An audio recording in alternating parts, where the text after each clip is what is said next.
I appreciate all the coaches sticking around and listening. I've had the opportunity to sit in and listen to a lot of the high school coaches, a lot of the other college coaches over the course of the last 4 or 5 weeks, and have appreciated every minute of it. So I know, we hear a lot of things X's and O wise. We hear a lot of things schematically, fundamentally. I'm going to talk a little bit about what we did this last year with our team because of some of the youthfulness that we had. We never wanted to use it as an excuse, but we needed to find some solutions to it. And we all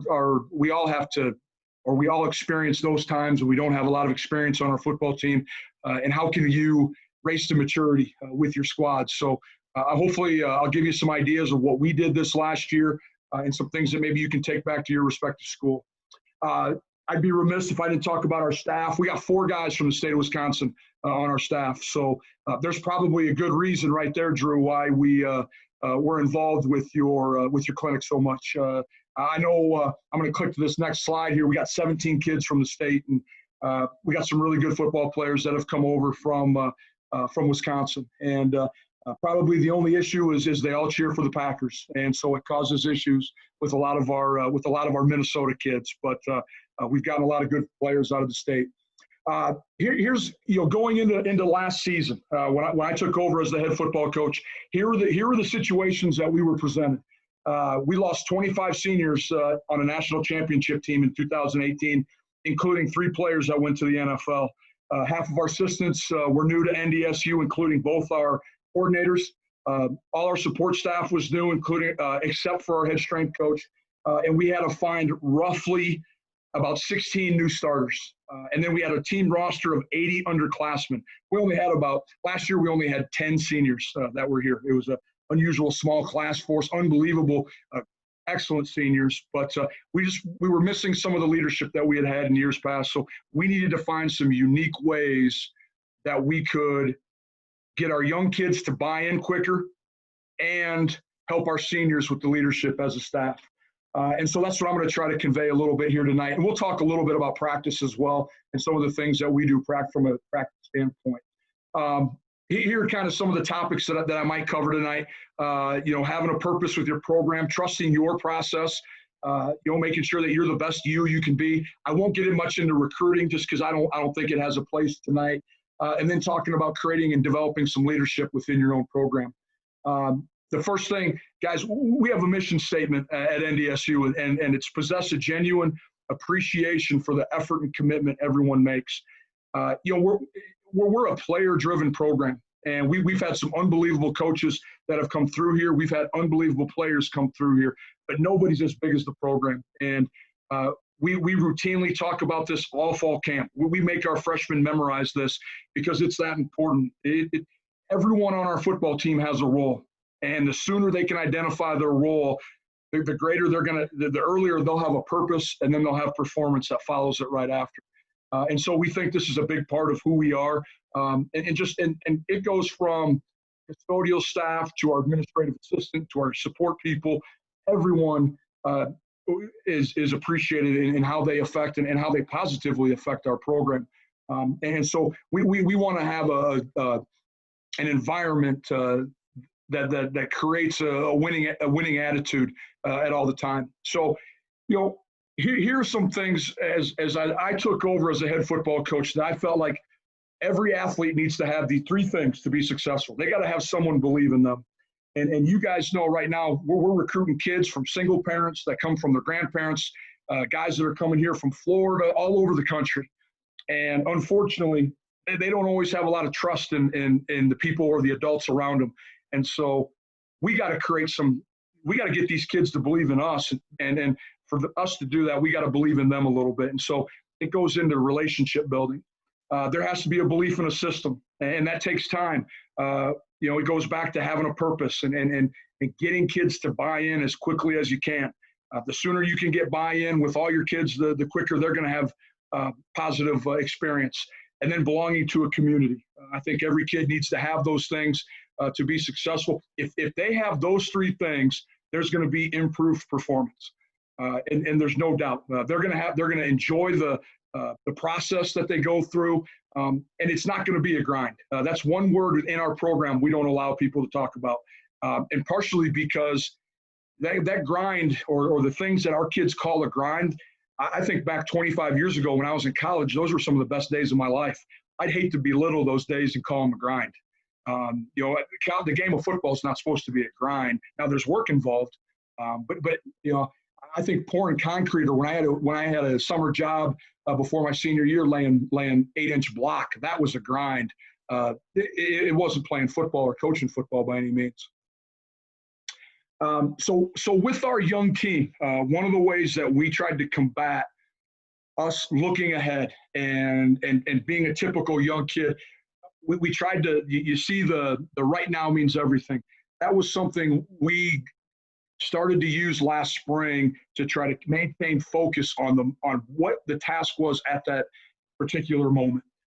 Was it a position meeting? Was it academics? Whatever it might mean, or whatever the situation was, right now was the most important thing that our kids needed to look at or needed to be worried about. We didn't need to worry about game 1 in spring of 2019. We didn't need to be worried about game 5 or game 6. It was always the next week. What is next? And by doing that, we felt like we could control our outcome better. We could control our effort, our focus, our attitude. We eliminated the bad body language. We had better attitudes because all we talked about was having success in the moment. Our coaches work, we have a sense of urgency about ourselves. Our time is limited. And so we got to hit the ground running. If you've ever been to one of our practices, we feel it's extremely efficient. We get a lot of work in, and there's not a whole lot of wasted movement and or reps. And then the last thing is just, as you heard me say before, if you understand your purpose, you're going to have greater performance. And anytime you're in the recruiting, and for us, everyone we recruit was a big fish in a small pond at one time. Well, we need them to buy in. If you're the 4-string Mike linebacker, you got to be the very best 4-string Mike linebacker you can be. We can't have you living back in your high school days. You need to grow, you need to mature and become a bison. And then the last thing we talk about is always eliminating excuses and seeking perfection. Now, all of us know there's no such thing as a perfect game, but if you can seek perfection, usually the byproduct is excellence, and you're going to have a pretty good product out there. So we try to continually talk about seeking perfection from our players. Some other things, just trust the process. We are a process-driven program. We're going to trust how we do things. And we feel like we have a process that promotes preparation, promotes confidence in games, and that's part of the reason why we've been able to win at a large rate of the last 10 years. And we all have part of that process, and you need to own it. And then lastly, this is kind of a little bit has to do with our recruiting philosophy. We're looking for 350-day guys. We're looking for guys who are willing to work 350 days. So that way, then game day becomes easy. I'm not looking for guys who are gamers. Those guys come and go. I want guys who are willing to put in the work, put in the effort, regardless of the result. They're always about the process. And so I think that's how we've kind of differentiated ourselves a little bit from a recruiting aspect. And then double reps is something that we've used as well. And that's one of the ways we've been able to get our freshmen ready to play in a hurried up process. And I'm going to talk a little bit about that here. So with some things practice-wise that we do that we think are unique and help us prepare to win football games. We have daily walkthroughs. And our walkthroughs, we have to be extremely creative, because if you just do the traditional walkthrough, that becomes extremely boring. Half the kids aren't paying attention. It's only the kids that are on the grass that are really locked in. So what we've done, here's a great example. On defense, we double rep our walkthroughs as well. We'll have one end of the football field. We may be executing top plays from an offense and trying to perfect run fits. Same play, multiple calls 4 or 5 times. On the other end of the field, multiple coverages, but now we're adjusting to trade shift motion, jet motion. Is it slow motion? Is it a cross motion? Is it truly fast motion? Are we rock and rolling the safeties? Are we bumping people? All those scenarios we get to consistently rep. And then at midpoint of our walkthrough, we switch groups. Now our D-line kind of stays consistent with the run fit period, but it does allow our back end to get a lot of reps, and it keeps people involved. We practice for 24 periods. We always have an individual time emphasis, roughly probably 20 to 30 minutes. Within that, there's always going to be some sort of circuit from both sides of the football. Defensively, tackle circuit, takeaway circuit, intercept and score circuit. I mean, we try to practice everything. Offensively, ball security, cut circuit. We also have a jet circuit. This last year, we had tight ends carrying the ball on power sweep. We had fullbacks carrying the ball on power sweep. Every wide receiver that we had carried the ball on power sweep, every running back.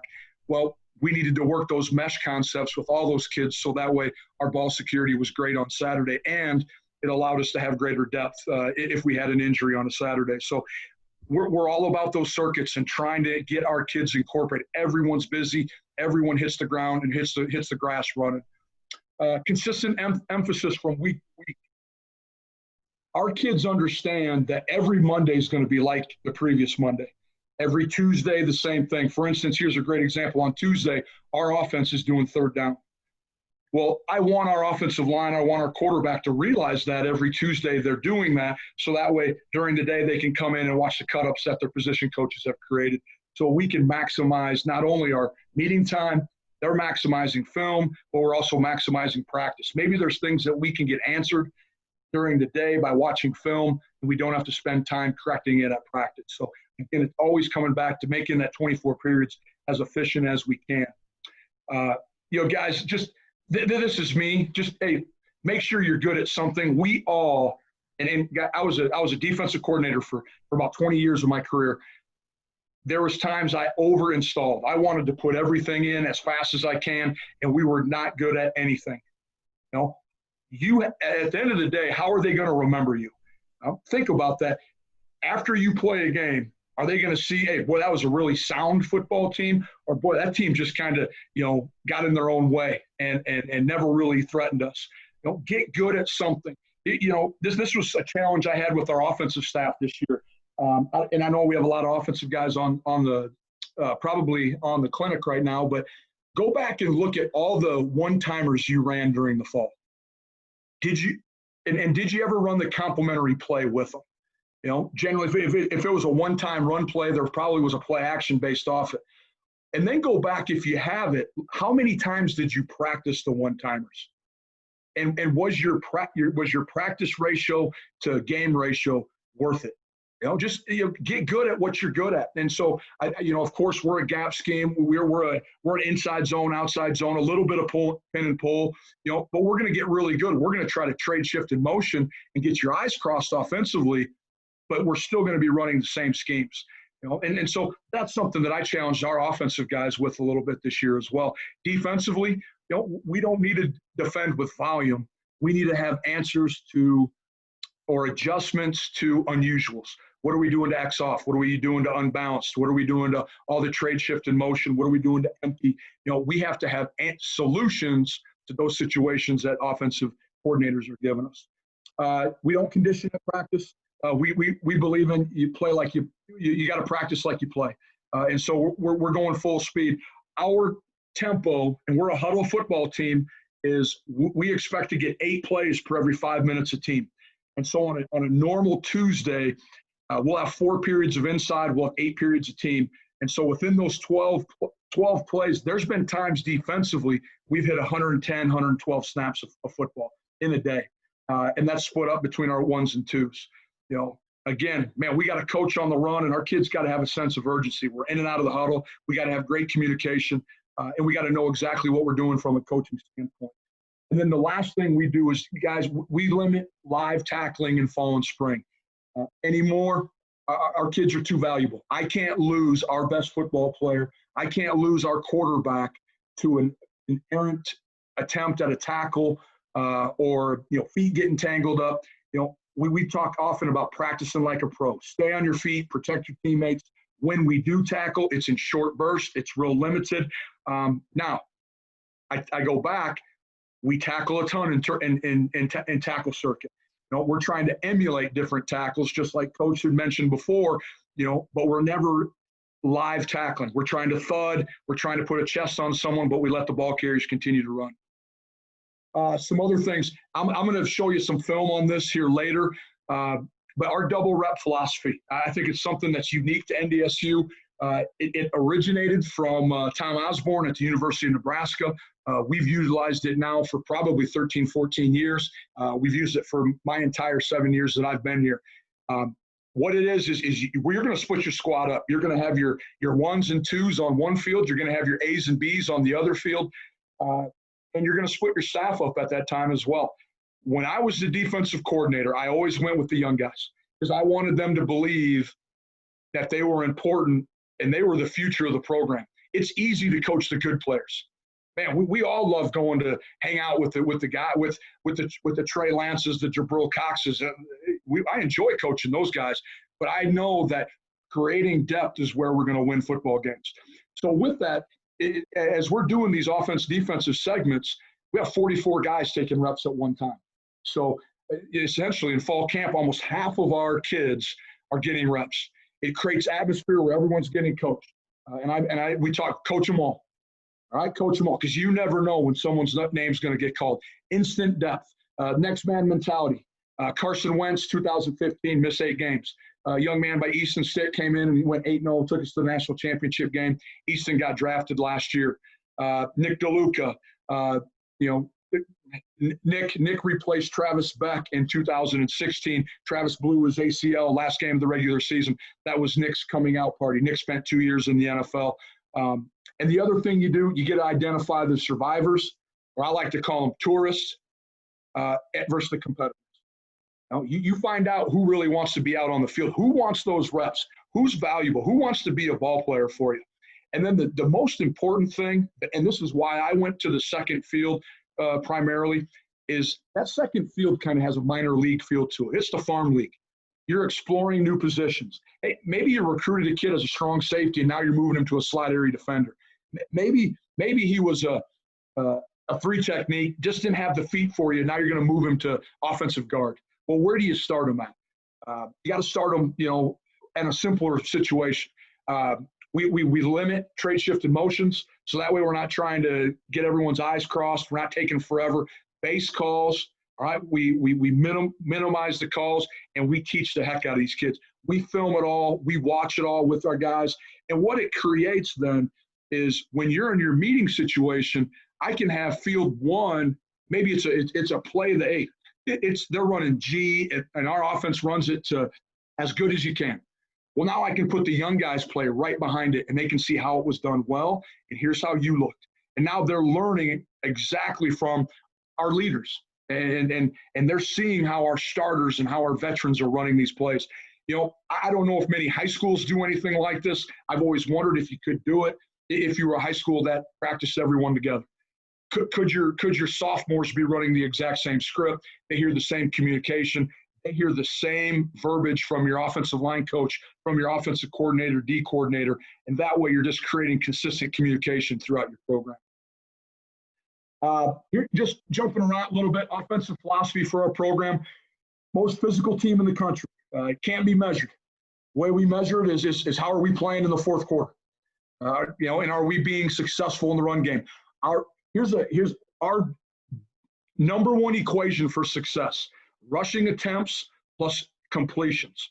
If we hit the number 55, we're winning the football game. And that tells us that we're staying ahead of the chains, but also that our quarterback is being highly efficient in his throws. We're not turning the ball over, we're keeping the chains moving, and we're probably also keeping the clock moving. Control the time of possession. At NDSU, we really talk long and hard about each phase of the game: offense, defense, special teams, and how they help one another. The better we do with time of possession, I think time of possession also reflects physicality in the game. Being able to run the football, 4-minute period, 4-minute time, or a 4-minute period, 4-minute situation. But if we can hold the football, we can limit some no-huddle offenses. Here this last year, we played UC Davis. 2018, they averaged 80-plus plays a game, no huddle. This last year, we played them, they had 57. We had the ball for 36 minutes during the course of the game. That helps us as a defense, but also then, all right, it puts added stress on our opponent. limit our turnovers, and the critical penalties. And guys, when I say critical penalties, I'm talking about the penalties that we can control as an offense. Illegal procedure, illegal formation, too many guys in the huddle, play clock violation. Those are the things we can control. I won't get upset about holding calls because, as you guys know, what's holding one week isn't the next week. What was an offensive PI one week is not the next week. But I can control these other things, and that is probably the one area we have to continue to improve on. We were not very good last year in penalties. I think part of it was the mentality of our offensive line. We talk, one of our key coaching terms is sprint to hit, and so I think our guys were so amped up, but it's something we need to continue to improve upon. Red zone success, 88% scores. We need to score touchdowns 2 out of every 3 times we're in the red zone. And then one of the biggest things, and Tyler Roll did an outstanding job for us last year, is we need to continue to force teams to defend the entire field. That was something that I think we could improve upon. All of you, if I were to ask you in a private ballot, what's NDSU known for, you would all say running the football. Well, we needed to create other ways that we could attack all 4 corners of the field. And we were able to do that. We've done a great job in recruiting, finding some kids that can take the top off and be big-time threats for us from skill positions. Defensively, I'll continue to speed up a little bit here. Drew, let me know where I'm at time-wise. Again, we will still want to continue to be the most physical team in the country, and that helps us with our practice mentality. Stop the run, money down. We want to be 65% efficient on third down. We want to hold teams to 65 snaps. We don't want to play 85.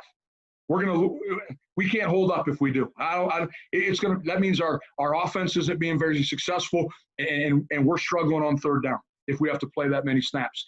No explosive plays. Keep the cup. Keep the cup is the term we use to talk leverage. Who's the force player? Who's the alley player? And who's filling the cup? A cup is created it's a 3-man tackling system that we utilize.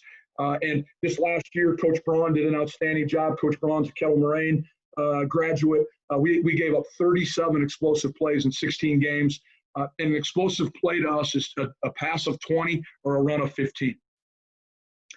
Scoring defense, critical for us, and you guys all know that. If you keep people if you force them to field goals, you're going to win. Red zone defense. We want to keep our opponent to less than 55% touchdowns. The last 2 years, we've averaged 37% touchdown. So roughly 4 out of 10 trips in the red zone, we're touchdown. We still can improve upon that. And then superior fundamentals. Many of you probably experience it. We do too. You see, you game plan, and all of a sudden the team changes everything just because they're going to try something different. Well, what they've done the previous 4 or 5 weeks isn't what they're going to do to the Bison. We need to have something that we can rely on, and that's our fundamentals. Falling back on the ability to get lined up, get off the ball, get off blocks, make tackles, and then we'll make adjustments on the sideline. And then real quick, I'll show it. Special teams. These are the things we emphasize. Real quick, you saw earlier I mentioned trying to force teams to have to defend the entire field. This last year, we went for 2 6 times during the course of the year, and probably converted on 4 of them. We went to a little bit more swinging gate on field goal block. Here was my thought process. I was going to do things that I hated to defend as a defensive coordinator. It was my time to get back at everyone who tried to screw me in my 20 years of being a coordinator. And so that was part of the reason why we did it. And our kids bought into it. We had a unique free safety. Our starting free safety this year was our backup quarterback until 2 years ago. Well, by putting him out there as a holder, we had a kid who was used to taking a snap, who was used to communicating to the offensive group, to the offensive 11 on the field, and it just made us that much more threatening and force people to have to take 10, 15 minutes a week to have to defend some things. Jumping around, back to cultivating leadership. Here's some things we did with our young group last year. We call this a 2-minute drill. We did this the first day of fall camp. We walk in, we got 80 underclassmen. Nobody knows anybody. We brought 35 freshmen in last year. We matched our players up old guys with young guys, coaches were involved, and these were the 4 questions we asked each other. And we gave them each about 5 minutes to ask them, who's their hero? What's a highlight of their life? What's a moment of adversity, and what kind of hill are they climbing right now? We wanted our team to get to know one another. The other thing is, guys, with the invent of cell phones, iPads, nobody has crucial conversations anymore. So what we wanted to do was try to promote our kids getting to know one another. A team that gets along, I feel like, is going to play harder for one another. And I'll get on my soapbox real quick. A couple of years ago, Coach Kingsbury took the job at the Arizona Cardinals and said he was going to give his guys cell phone breaks during meetings. We kind of went the other direction and said, hey, we're going to give our guys people breaks. Hey, 5-minute break, talk to your teammates. Stay off your phone. Let's be engaged, create relationships with one another. Some other things, I think that's critical for the Bison. Servant leadership is critical. Everything's about trying to help others maximize their potential. How can I positively influence everyone around me? I got to set an example. Live your life. No part-time leaders.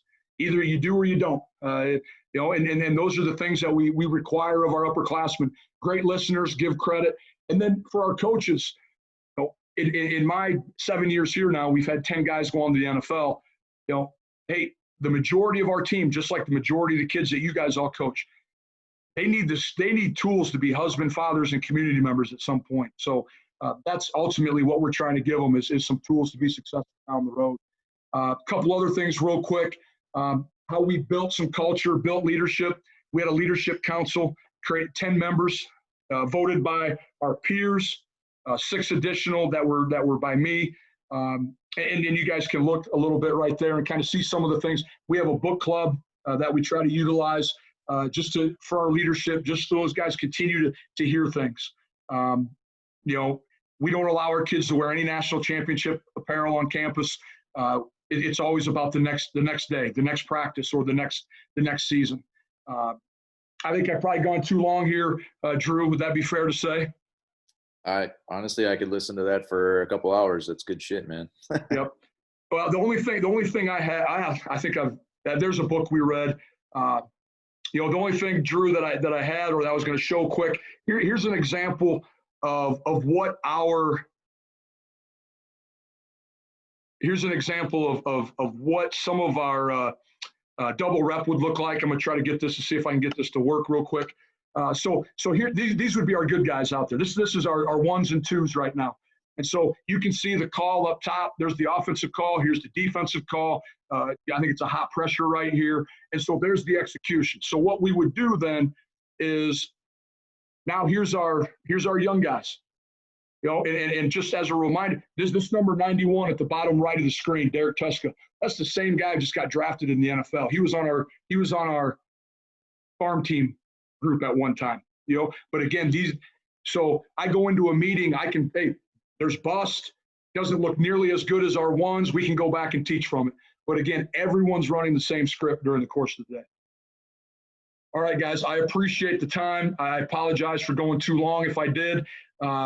If you guys need anything from me, from our staff, I think everyone probably has some sort of connection to NDSU.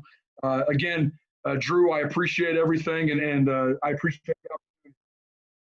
Yeah, man, you had one question. Could you talk a bit about your daily walkthrough in terms of timing, content, and tempo? Yep. Typically, our walkthroughs are anywhere between 15 to 20 minutes. And what we try to do is our big emphasis for our walkthrough are the unusuals that we have to deal with. Again, we see an unusual amount of X-off, trade shift motion, unbalanced, empty. And so we use our walkthroughs to try to combat all those unusuals that we see during the course of the game. I'm a firm believer you're going to have guys that learn differently. Nick DeLuca played the NFL. I could tell him a run fit. He understood it. Jabril Cox, he needed to walk through it. It's just a slower pace, but that was kind of our mentality to it. It was always about degree of difficulty. Anything that provided a degree of difficulty for our defense or offense, that's what we walk through. If there's a blitz that Illinois State's going to try to run, man, we're going to run it over and over during a walkthrough, making sure we can pick it up, or whomever we're playing that week. And then somebody asked if you could share the title of that book again, quick.